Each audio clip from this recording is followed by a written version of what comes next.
Hi friends. তো দেখো আমি বর্ষাকালে যখন বৃষ্টি হচ্ছিল তখন আমি খিচুড়ি আর কিছু ভাজা করেছি। খেতে তো আমাদের খুব ভালো লেগেছে। তোমাদের দেখে কেমন লাগছে কমেন্ট করে জানো। তো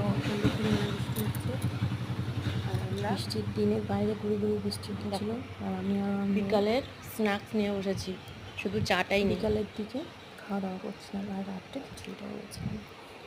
আমার মেয়ে বসে বসে খাচ্ছে। তোমাদের কেমন লেগেছে সেটা একটুখানি প্রথমে বলেছিল খাবো না, এখন মজা নিয়ে নিয়ে খাচ্ছে।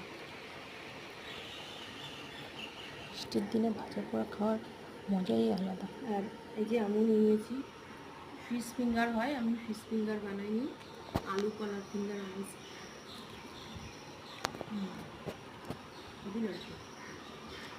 আর বাইরে বৃষ্টি হচ্ছে আর ঘরে বসে বসে গরম গরম স্ন্যাক্স করছি, দারুণ।